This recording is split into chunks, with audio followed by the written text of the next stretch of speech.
Hi everyone, welcome back to our YouTube channel. आज मैं फिर आपके सामने हाजिर हूँ एक न्यू टॉपिक के साथ।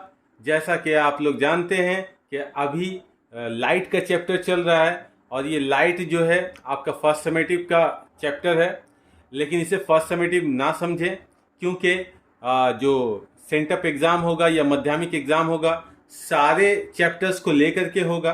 तो हम लोग देखने जा रहे हैं, रोशनी को कंप्लीट करते हैं। ये लाइट का चैप्टर देखते हैं। अभी बहुत सारे टॉपिक बचे हुए हैं, उन पर डिस्कशन चलेगा। जैसा कि आप बोर्ड पर देख रहे हैं, एक क्वेश्चन है हमारे सामने। वो क्या है? बहुत ही इंपॉर्टेंट क्वेश्चन है ये। क्या है? Why convex lens acts as converging lens and concave lens acts as diverging lens. जैसा कि आप देख रहे हैं, इसका मीनिंग क्या होगा कि एक कॉन्वेक्स लेंस यानी हदबी ताल कन्वर्जिंग लेंस की तरह ही क्यों काम करता है। कन्वर्जिंग का मतलब होता है शुआओं को सिमटा देना, एक पॉइंट की तरफ ले जाना, ठीक है। और डाइवर्जिंग लेंस की तरह काम करता है कॉन्केव लेंस। क्यों काम करता है इसको हम लोग डिस्कस करेंगे। डाइवर्जिंग का मतलब होता है कि शुआओं को फैला देना, ठीक है। कन्वर्जिंग का मतलब होता है शुआओं को सिमटा देना, एक पॉइंट की तरफ लेकर के जाना। और डाइवर्जिंग का मतलब होता है कि शुआओं को फैला देना।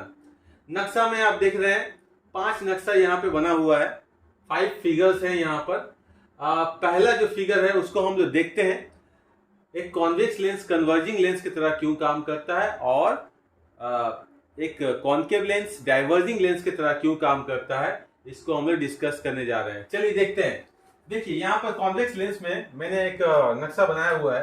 क्या है? देखिए, मैंने एक सिंपल सा फिगर यहाँ पर ड्रॉ किया है। वो क्या है कि जब कोई रोशनी की आप लोग जानते ही हैं, जब कोई रे ऑफ लाइट जो होता है प्रिंसिपल एक्सिस के पैरेलल चलती हुई यानी मतवाजी चलती हुई ताल में दाखिल होती है, तो इनताफ के बाद दूसरी तरफ से जब निकलती है तो कहाँ जाती है?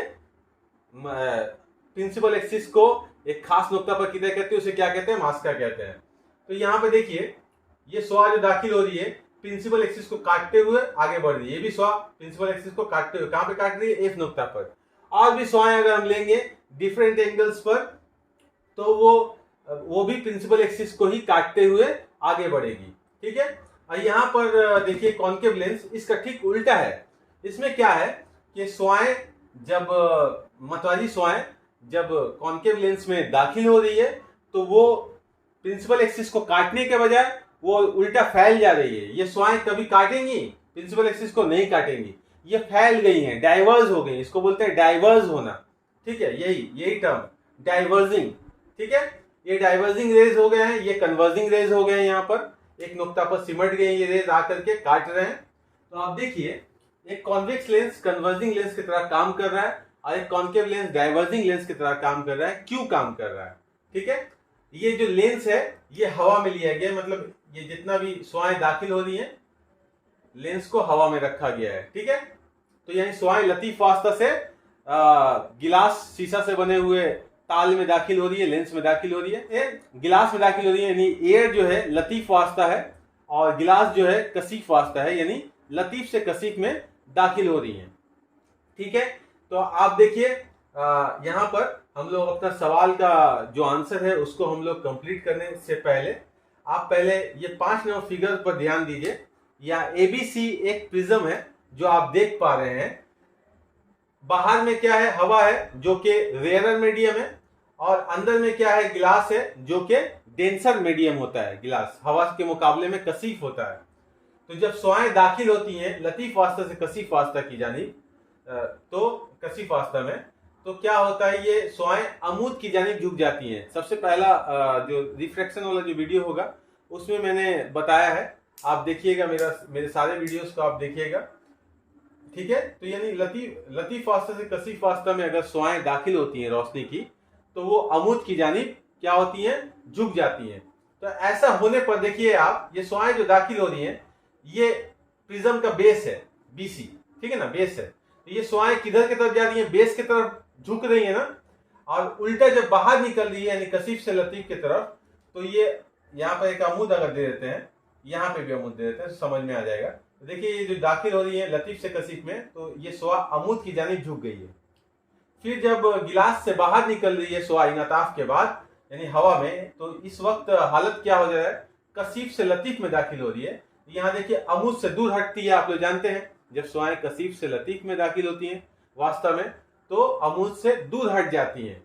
तो ऐसे हालत में आप देखिए सुआएं जब प्रिज्म से होकर गुजर रही हैं तो किधर ये डेविएट कर रही हैं, किधर ये मुड़ रही हैं, ये बेस की जानिब मुड़ रही हैं। आप देख पा रहे हैं सीधे से ये सुआएं बेस की तरफ ही जा रही हैं, बेस की तरफ। देखिए तो कहना यह है कि सुआएं जब हवा से प्रिज्म यानी प्रिज्म में दाखिल होती हैं, गिलास प्रिज्म में, तो ये क्या होता है अपने बेस कायदे की जानिब, अपने बेस की जानिब सुआएं जो होती हैं कायदा की जानिब यानी प्रिज्म का कायदा की जानिब झुकती हैं।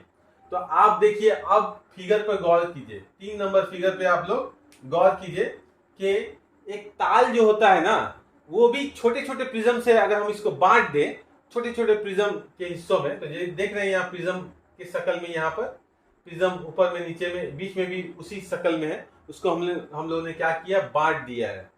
तो एक ताल जो होता है वो भी छोटे छोटे प्रिज्म से बना होता है यानी प्रिज्म की तरह काम करता है, कहने का मतलब ये है। ठीक है, तो आप देखिए जब सुआएं दाखिल होंगी प्रिज्म के अंदर तो किधर जाती हैं, बेस की जानिब झुकती है ना। तो बेस की जानिब जब सुआएं झुकेंगी तो प्रिंसिपल एक्सिस किधर होता है इसका, देखिए सुआएं जो होंगी जब बेस की जानिब झुकेंगी तो ये प्रिंसिपल एक्सिस को काटते हुए आगे बढ़ेंगी। सुआएं जब एंटर करेंगी अगर बेस की जानिब होंगी तो ये कोई और रे लेना चाहिए था। अच्छा ठीक है, मैं पैरेलल रेज ही लेता हूं। चलिए, तो जब पैरेलल रेज लेंगे हम लोग तो वो किधर जाएंगी, मास्का से होकर के गुजरेंगी, आप लोग जानते हैं। ठीक है, तो आप देखिए सुआएं जो है प्रिंसिपल एक्सिस को काट रही हैं। क्यों काट रही हैं कि ताल जो है हमारा जो हदबी ताल है वो छोटे छोटे अगर प्रिज्म से मिलकर बना है तो उसका जो कायदा है, देखिए कायदा जो है ताल का जो कायदा है जो ये वाला ये प्रिंसिपल एक्सिस के जानिब रखा हुआ है, ऐसा दिखाई पड़ रहा है। तो इस हालत में आप देखिए सुआएं जो दाखिल होंगी वो तो हमेशा बेस की तरफ मुड़ेंगी इनाताफ के बाद। तो इसलिए एक कॉन्वेक्स लेंस हमेशा क्या करता है, कन्वर्जिंग लेंस की तरह काम करता है। ठीक है, अगर ये हवा में रखा हो तो, लतीफ वास्ता में रखा हो तो। ठीक है, और देखिए यहाँ पर इस केस में देखिए क्या है कि बेस जो है, आप देखिए इसका बेस, ये बेस है, ये इसका इधर की तरफ बेस है, इधर की तरफ बेस है। तो आप देखिए अगर हम लोग प्रिंसिपल एक्सिस अगर हम लोग खींचते हैं, यहाँ पर एक प्रिंसिपल एक्सिस अगर हम लोग खींचते हैं तो अगर सुआएं हम लोग लें प्रिंसिपल एक्सिस का मतवाजी, तो ये सुआएं जो है बेस की जानिब मुड़ेंगी। तो बेस की जानिब जैसे ही मुड़ेंगी तो ये कभी प्रिंसिपल एक्सिस को काटते हुए नहीं निकलेंगी, बल्कि ये फैल जाएंगी, डाइवर्ज होते हुए आगे बढ़ेंगी। तो इसलिए एक कॉन्केव लेंस जो है डाइवर्जिंग लेंस की तरह काम करता है, डाइवर्जिंग लेंस की तरह काम करता है। आप लोग समझ गए होंगे। ठीक है, वीडियो को आगे पीछे करके देखिएगा, सुनिएगा, लेक्चर को समझ में आ जाएगा। ओके, और एक चीज हम बताना चाहते हैं कि सवाल अगर आए, अगर आपके पास सवाल अगर आए कि कॉन्वेक्स लेंस कब, ऐसे तो कॉन्वेक्स लेंस कन्वर्जिंग लेंस की तरह काम करता है, लेकिन अगर सवाल है एक कॉन्वेक्स लेंस कब डाइवर्जिंग लेंस की तरह काम करेगा या एक कॉन्केव लेंस कब कन्वर्जिंग लेंस की तरह काम करेगा, यानी दोनों का प्रॉपर्टी उल्टा हो जाएगा, ये कब होगा, ये तब होगा, बोलिएगा इसका आंसर। हाँ, कॉन्वेक्स लेंस डाइवर्जिंग लेंस की तरह काम कर सकता है कब, जब उस लेंस को डेंसर मीडियम में रखा जाए, यानी गिलास से, अगर गिलास का बना हुआ है लेंस तो वो ऐसे मीडियम में रखा जाए जो गिलास से ज्यादा डेंसर हो। ओके, यानी कसीफ वास्ता में उसको रखा जाए, यानी गिलास से ज्यादा रिफ्रैक्टिव इंडेक्स रखने वाले वास्ते में अगर लेंस को रखा जाए तो उस हालत में क्या होगा, एक कॉन्वेक्स लेंस डाइवर्जिंग लेंस की तरह काम करेगा और एक कॉन्केव लेंस जो होगा क्या करेगा, कन्वर्जिंग लेंस की तरह काम करेगा। ओके, ठीक है, हम नेक्स्ट टॉपिक देखते हैं। चलिए। जैसा कि आप देख पा रहे हैं बोर्ड पर, ये डिफरेंट पोजीशंस के लिए, यानी ऑब्जेक्ट का डिफरेंट पोजीशंस के लिए लेंस के सामने अगर रखा जाए तो उसका इमेज फॉर्मेशन यहाँ पर हम लोग देखने जा रहे हैं। कहाँ उसका इमेज बनेगा, इमेज का नेचर कैसा होगा, इमेज का साइज क्या होगा, ठीक है, ये सारी चीज़ों को हम लोग डिस्कस करने जा रहे हैं। चलिए देखिए, सबसे पहले आप देखिए, एक ऑब्जेक्ट हम लोगों ने लिया है। पहला केस में ए बी एक ऑब्जेक्ट हम लोगों ने लिया है, ठीक है। कहाँ पे ये ऑब्जेक्ट रखा हुआ है, ये F1 OF1 जो होगा प्राइमरी फोकस है, और ये 2F1 मतलब प्राइमरी फोकस की 2 गुनी दूरी, डबल दूरी, ठीक है ना, डबल डिस्टेंस। तो ये डबल डिस्टेंस के बाहर रखा गया है इस ऑब्जेक्ट को, यानी प्राइमरी फोकस के 2 गुने दूरी के बाहर रखा गया है ऑब्जेक्ट को। Position of object, formation of image यहाँ पे दिखाया गया कैसे बन रहा है। एक मतवारी सवाल ये है जो कि फोकस से बाहर निकल रहा है, यानी सेकेंडरी फोकस से बाहर निकल रहा है, और एक और सवाल लिया गया है जो कि ऑप्टिकल सेंटर से सीधा गुजर जा रहा है ए डैश। और ये दोनों स्वाएं कहाँ मिल रहे हैं, इस जगह पर मिल रहे हैं आपस में। तो यहाँ पर एक क्या बन रहा है, इमेज बन रहा है। किसका, ए बी का इमेज बन रहा है, जो कि ए डैश बी डैश है। तो आप देखिए ये कहाँ बना है, इसका नेचर क्या है आप देखिए। सबसे पहले इसका नेचर देखते हैं, वो क्या है, उल्टा बना है। ए बी ऊपर की तरफ है, इसका अक्ष जो बना है उल्टा नीचे की तरफ बना है, और ये स्वाओं के सिमटने से बन रहा है, इसलिए क्या होगा, रियल इमेज है ये, ठीक है। और साथ साथ ये उल्टा है, इन्वर्टेड है। इसका पोजीशन क्या है, पोजीशन देखिए, पहला में हम लोग नेचर बयान किया, इमेज का पोजीशन दूसरा वाला जो है देखिए क्या है, इमेज जो बना है आपका F2 और 2F2 के दरमियान, यानी सेकेंडरी फोकस और उसके 2 गुने दूरी के दरमियान इमेज बना है। और इमेज जो होगा ऑब्जेक्ट के साइज से काफी छोटा होगा, डिमिनिश्ड बनेगा। डिमिनिश्ड का मतलब होता है बहुत छोटा, ठीक है। अब देखिए सेकंड पोजीशन के लिए ऑब्जेक्ट को अगर हम लोग 2F1 पर रखते हैं, यानी प्राइमरी फोकस के 2 गुनी दूरी पर अगर हम लोग रखते हैं ऑब्जेक्ट को, यानी ये भी हमारा जो ऑब्जेक्ट है 2F1 पर रखा गया है सेकंड पोजीशन के लिए, देखिए 2F1 पर, तो इसका इमेज उसी तरीके से बनाया जा रहा है। लेकिन कहाँ बन रहा है, देखिए ये दोनों स्वाएं, जो एक मतवारी स्वा और एक ऑप्टिकल सेंटर से बाहर निकलती हुई स्वा, ये दोनों स्वाएं कहाँ मिल रही हैं आपस में, देखिए यहाँ पे मिल रही है, 2F2 पर मिल रही है, ठीक है। तो ए बी का इमेज कहाँ बन रहा है, सेकेंडरी फोकस के 2 गुनी दूरी पर बन रहा है, ए डैश बी डैश, ठीक है। तो इसका नेचर देख लें जल्दी से, ये रियल इमेज होता है, इन्वर्टेड होता है, उल्टा होता है, एंड कहाँ बनता है, इसका पोजीशन क्या है इमेज का, 2 गुनी दूरी पर, सेकेंडरी फोकस के 2 गुनी दूरी पर। और इसका साइज क्या होगा, ऑब्जेक्ट के साइज के बराबर होगा, ठीक है, यानी ये भी बराबर ए डैश बी डैश, ये जो लंबाई होगा दोनों का सेम होगा, ठीक है, अगर 2 गुनी दूरी पर रखा हो तो ऑब्जेक्ट। अच्छा, तीसरा पोजीशन हम लोग देखते हैं जल्दी से, वो क्या है कि अब हम लोग ऑब्जेक्ट को कहाँ रखें, 2F1 और F1 के दरमियान रखें, यहाँ पर ए बी। इमेज फॉर्मेशन ठीक उसी तरीके से हम लोग आगे बढ़ रहे हैं, 2 स्वाएं ले रहे हैं, क्या, एक मतवारी स्वा जो कि सेकेंडरी फोकस से होकर आगे बढ़ जा रहा है, एक स्वा जो ले रहे हैं ऑप्टिकल सेंटर से हम लोग ले रहे हैं, जो ये दोनों स्वाएं जहां पे जाके मिल रही हैं, ए डैश बी डैश, यहाँ इमेज बन रहा है किसका, ए बी का। तो आप देखिए इसका नेचर जल्दी से देख लेते हैं, इसका नेचर भी क्या है, उल्टा है, देखिए ऊपर की तरफ ए बी है और ये नीचे की तरफ ए डैश बी डैश। तो इसका नेचर क्या होगा, रियल है, इन्वर्टेड उल्टा है, और बियॉन्ड 2F2 यानी सेकेंडरी फोकस के 2 गुनी दूरी के बाहर रखा गया। बियॉन्ड का मतलब होता है बाहर, ये बियॉन्ड का मतलब होता है बाहर, 2 गुनी दूरी के बाहर रखा गया है। एंड इसका साइज क्या, देखिए आप देख सकते हैं ए बी के साइज से काफी बड़ा है, यानी larger than the size of object, यानी ऑब्जेक्ट के साइज से बड़ा है, ठीक है। तो आप देखिए इसको हम लोग मैग्नीफाइड भी बोल सकते हैं, ठीक है। अच्छा, चौथा केस देखते हैं हम लोग, अगर हम लोग F1 पर रख दे तो, यानी प्राइमरी फोकस पर अगर हम लोग ऑब्जेक्ट को ला करके खड़ा कर दे तो वहां पे क्या होगा, दो स्वाएं हम लोग फिर से ले रहे हैं, मतवारी स्वा जो कि सेकेंडरी फोकस से निकल जा रही है, और एक स्वा जो ले रहे हैं ऑप्टिकल सेंटर से। ऐसा होगा इस केस में कि दोनों स्वाएं मतवाजी आगे बढ़ते जाएंगी, यानी एक दूसरे से कभी नहीं मिलेंगी, तो या मिलेंगी तो ऐसा लगेगा कि इन्फिनिटी पर, लामहदूद दूरी पर जाकर के मिलती हुई दिखाई देंगी। तो इसका जो ए बी का जो अक्ष बनेगा वो कहाँ पे बनेगा, इन्फिनिटी पे बनेगा, लामहदूद दूरी पे बनेगा, ठीक है।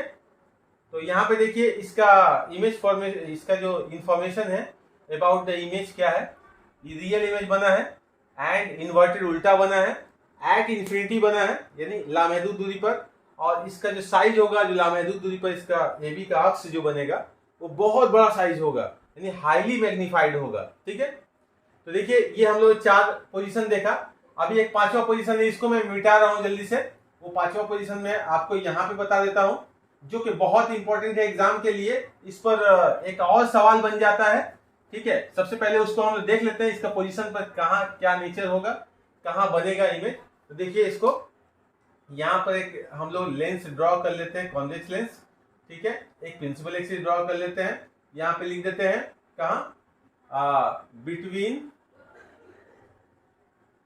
बिटवीन F1 एंड O यानी ऑप्टिकल सेंटर। O क्या है, O क्या है, ऑप्टिकल सेंटर। आप डेफिनेशन देख लीजिएगा ऑप्टिकल सेंटर का, मैंने बताया हुआ है, इसके पिछले वाले वीडियो में देख लीजिएगा, इसे मैं अपलोड करूंगा।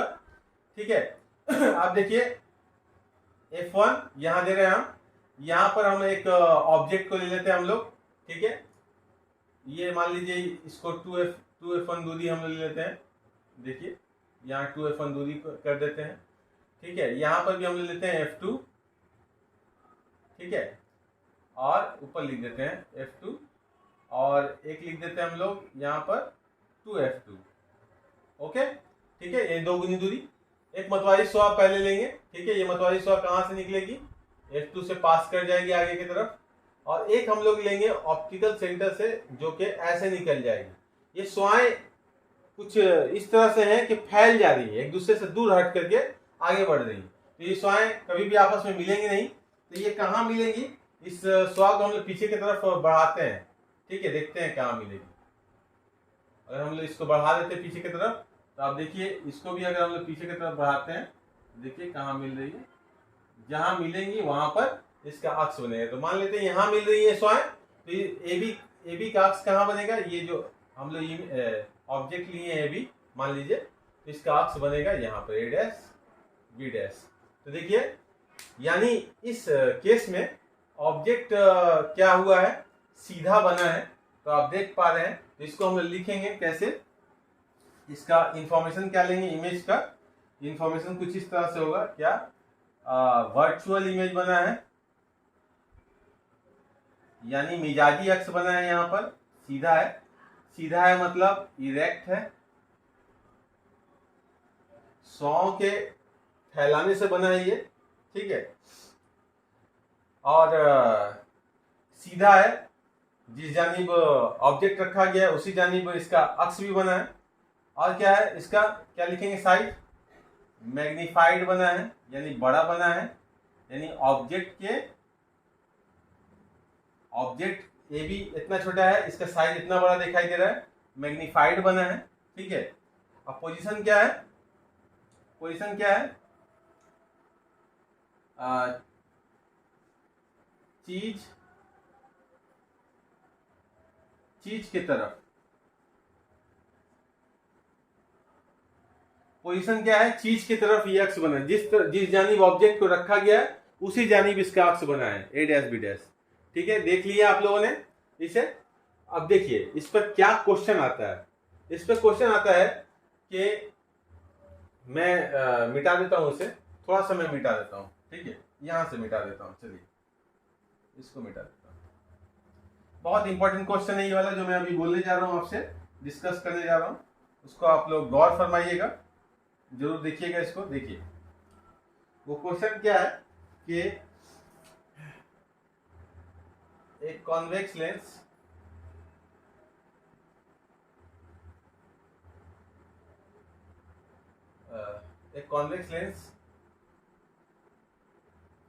मैग्नीफाइंग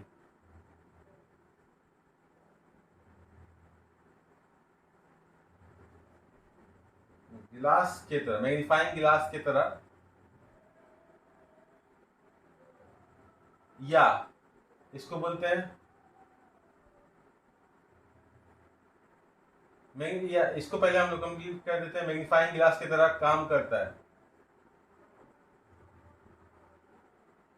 ठीक है, वजाहत कीजिए, अगर बोल दे एक्सप्लेन कीजिए, एक्सप्लेनेशन अगर मांग ले। ठीक है, या ये भी क्वेश्चन आ सकता है, और ये भी क्वेश्चन आ सकता है, एक और मैं लिख देता हूं कि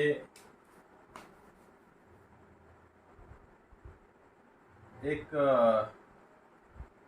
कॉन्वेक्स लेंस जो होता है सिंपल माइक्रोस्कोप, माइक्रोस्कोप सुने होंगे तो आप लोग, सिंपल माइक्रोस्कोप की तरह काम करता है। कैसे? ठीक है, एक कॉन्वेक्स लेंस, या ये बोल दे एक कॉन्वेक्स लेंस को सिंपल माइक्रोस्कोप क्यों कहते हैं, ये भी बोल सकता है। और एक कॉन्वेक्स लेंस को सिंपल माइक्रोस्कोप, सिंपल माइक्रोस्कोप क्यों कहते हैं। एक कॉन्वेक्स लेंस को सिंपल माइक्रोस्कोप क्यों कहते हैं, ये भी बोल सकता है। ठीक है, क्यों कहते हैं, देखते हैं इसका जवाब हम लोग ढूंढते हैं। चलिए देखिए, एक सिंपल माइक्रोस्कोप हो या मैग्नीफाइंग, मैग्नीफाइंग का मतलब क्या, बड़ा करना, बड़ा करना। ठीक है, तो मैग्नीफाइंग ग्लास बोले या सिंपल माइक्रोस्कोप बोले, ठीक है, तो इसका मतलब क्या हुआ, माइक्रोस्कोप काम क्या करता है, छोटी चीजों को बड़ा दिखाता है। ठीक है, तो एक कॉन्वेक्स लेंस छोटी चीजों को बड़ा दिखाएगा। ठीक है, यानी उसका मिजाजी अक्स बनाएगा, वर्चुअल इमेज। ठीक है, सीधा बनाएगा, उल्टा उल्टा इमेज बनेगा तो सही ऑब्जर्वेशन नहीं मिल पाएगा। तो हम लोग सीधा, हमेशा सीधा इमेज का ही हम लोग तलाश करते हैं। तो यहाँ पे देखिए, कॉन्वेक्स लेंस जो है मैग्नीफाइंग ग्लास की तरह काम करेगा या सिंपल माइक्रोस्कोप की तरह काम करेगा। कैसे, क्यों, कब, तो देखिए इसका जवाब है इस नक्शे में।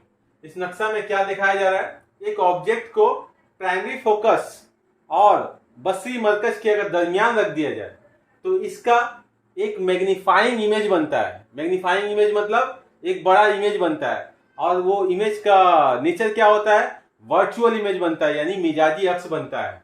ठीक है, तो यानी अगर हम ऑब्जेक्ट को किसी कॉन्वेक्स लेंस यानी हदवी ताल के फोकस के अंदर ला दें, यानी प्राइमरी फोकस के अंदर अगर हम लोग ला देते हैं, तो ऐसे हालत में जो उसका अक्ष दिखाई देगा वो बड़ा दिखाई देगा, यानी छोटा छोटा सा चीज भी क्या होगा, बड़ा दिखाई देगा। ओके, तो इस हालत में वो सिंपल माइक्रोस्कोप की तरह यानी सादा माइक्रोस्कोप की तरह काम कर ही सकता है, और मैग्नीफाइंग ग्लास की तरह भी बोल सकते हैं कि काम करता है। ऐसे कंडीशन में जब ऑब्जेक्ट को कॉन्वेक्स लेंस के प्राइमरी फोकस ऑप्टिकल सेंटर के दरमियान रख दिया जाए, तो इस हालत में कॉन्वेक्स लेंस के जरिया ऑब्जेक्ट का एक वर्चुअल इमेज बनता है, मैग्नीफाइड इमेज बनता है, सीधा सीधा और मैग्नीफाइड इमेज बनता है। तो इसलिए हम लोग बोलते हैं कि एक कॉन्वेक्स लेंस सिंपल माइक्रोस्कोप की तरह काम करता है। ये आप लिख लीजिएगा, तोड़ करके सजा करके लिख लीजिएगा अपने खाते में, इसे नोट डाउन कीजिएगा। बहुत ही इंपॉर्टेंट टॉपिक हम लोग अभी डिस्कस किए हैं। ठीक है, हम लोग यही अपना डिस्कशन यहीं तक आज रहने देते हैं, नहीं तो वीडियो जो है बहुत लंबा हो जाएगा, और आप लोग अवॉइड करते हैं लंबा वीडियो देखना, तो हम लोग वीडियो को यहीं पर एंड करते हैं। अगर आप लोग मेरे चैनल पर नए हैं तो प्लीज़ मेरे चैनल को सब्सक्राइब कीजिए। और जैसा कि आप जानते हैं मैं गिटार भी बजाता हूँ, मेरे गिटार वाले सॉन्ग्स को भी आप लोग सुनिए और उसे शेयर कीजिए। ठीक है, चलिए आप लोग एंजॉय कीजिए पढ़ाई को। ओके, आप सबका बहुत बहुत शुक्रिया कि आप लोग मेरे साथ बने हुए हैं, मुझे सपोर्ट कर रहे हैं। आप सबका तहे दिल से शुक्रिया अदा करता हूँ। चलिए नेक्स्ट वीडियो में हम लोग फिर मिलेंगे, तब तक के लिए thank you everyone, thanks for watching, thanks.